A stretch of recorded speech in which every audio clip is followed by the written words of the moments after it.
ಇನ್ನು ಕಾಂಗ್ರೆಸ್ ಬಿಜೆಪಿ ಮಧ್ಯೆ metro ticket ದರ ಏರಿಕೆ ಫೈಟ್ ನಡೀತಾ ಇದೆ. ಶೋಭಾ ಕರಂದ್ಲಾಜೆ ಕಚೇರಿ ಮುತ್ತಿಗೆಗೆ ಕಾಂಗ್ರೆಸ್ನ ಕಾರ್ಯಕರ್ತರು ಪ್ರಯತ್ನವನ್ನ ಪಟ್ಟಿದ್ದಾರೆ.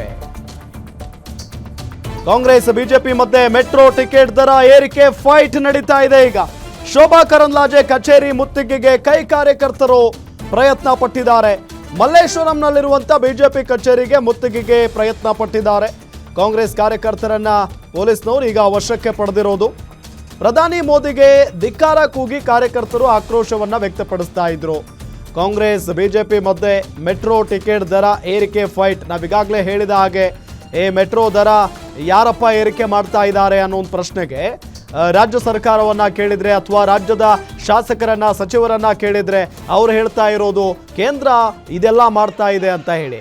ಏನು ಸಂಸದರನ್ನ ಕೇಳಿದ್ರೆ ಅವ್ರು ಹೇಳ್ತಾ ಇದ್ದಾರೆ ರಾಜ್ಯ ಸರ್ಕಾರನೇ ಟಿಕೆಟ್ ದರ ಏರಿಕೆಗೆ ಮುಂದಾಗಿರೋದು ಅಂತ.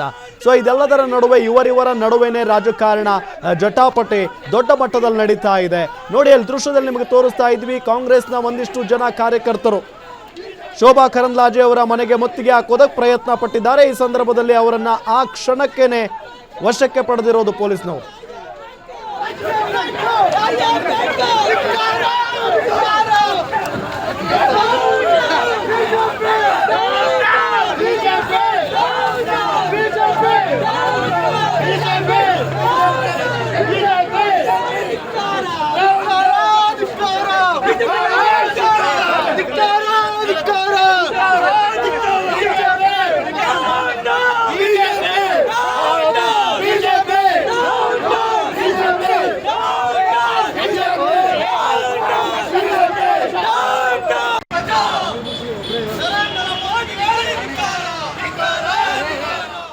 ಗಮನಿಸ್ತಾ ಇದ್ದೀವಿ, ಒಂದು ಕಡೆ ಕಾಂಗ್ರೆಸ್ ಕಾರ್ಯಕರ್ತರು ಯಾವ ರೀತಿಯಾಗಿ ಪ್ರತಿಭಟನೆಯನ್ನು ಮಾಡಿದ್ದಾರೆ ಅಂತ ಹೇಳಿ. ಅಂದರೆ ಪ್ರಧಾನಿ ನರೇಂದ್ರ ಮೋದಿ ಅವರ ವಿರುದ್ಧವೂ ಕೂಡ ಘೋಷಣೆಯನ್ನು ಕೂಗಿರೋದು.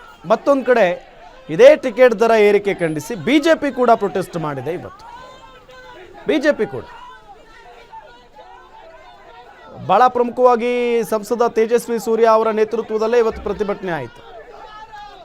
ಯಾರನ್ನ ಜನ ನಂಬಬೇಕು? ಏನು ನಡೀತಾ ಇದೆ ಇಲ್ಲಿ? ಇಲ್ಲ, ಬಿಜೆಪಿಯವರು ಪ್ರತಿಭಟನೆ ಮಾಡ್ತಾರೆ, ಇತ್ತ ಕಾಂಗ್ರೆಸ್ನವರು ಪ್ರತಿಭಟನೆ ಮಾಡ್ತಾರೆ. ಹಾಗಾದ್ರೆ ಅಸಲಿಗೆ ದರ ಏರಿಕೆ ಮಾಡೋದಕ್ಕೆ ಮುಂದಾಗಿರೋದು ಯಾರು? ಬಿಜೆಪಿನ, ಕಾಂಗ್ರೆಸ್, ಕೇಂದ್ರ ಸರ್ಕಾರನ ಅಥವಾ ರಾಜ್ಯ ಸರ್ಕಾರನ? ಜನರಿಗೆ ಗೊಂದಲ ಉಂಟಾಗ್ತಾ ಇದೆ ಈ ಕ್ಷಣಕ್ಕೆ.